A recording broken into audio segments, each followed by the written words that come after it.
પાછો આપો, મને પાછો આપો, મારે બીજું કઈ ન જોઈએ. આજ પછી કોઈ દિવસ કોઈ વોટ જ નહીં કરતા. જો આપણી ગવર્મેન્ટને પોતાની સુવિધા રાખવી છે, તમારા પાછળ કેટલા વીઆઈપી હોય છે, કેટલી ગાડીઓ હોય છે, તમારો જીવ જીવ છે. આ ટેક્સ પે કરે છે એનો જીવ જીવ નથી.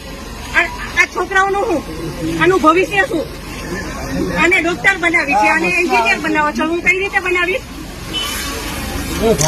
નહીં, મને ન્યાય જોઈએ. મારા છોકરાનું ફ્યુચર ખરાબ ન થવું જોઈએ.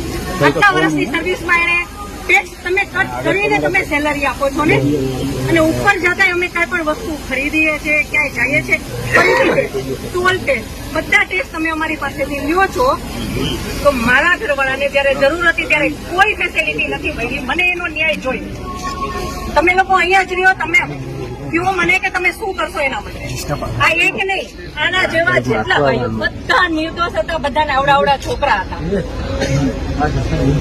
શીતલ શૈલેષ કલથિયા છે. શું કહેશો?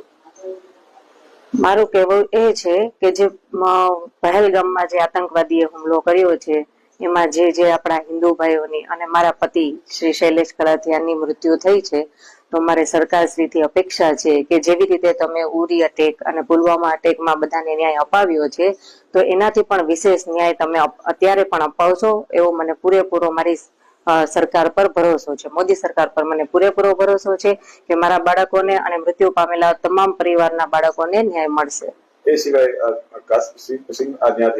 કાશ્મીરથી આવતા હતા તે પ્લેનની હા, એ પણ એક બહુ જ મતલબ ગંભીર પરિસ્થિતિ હતી. જેવી રીતે આ અટેક થયો એ સાંભળીને ત્યાંના લોકોને બધામાં પેનિક હતું કે બધાને પાછું પોતાના ઘરે જવું હતું. એવામાં મારે પણ મારા પતિને લઈને પાછું ઘરે આવવું હતું, પણ ફ્લાઇટની ટિકિટ આ તેમાં બહુ જ બધું ડિલે થતું હતું.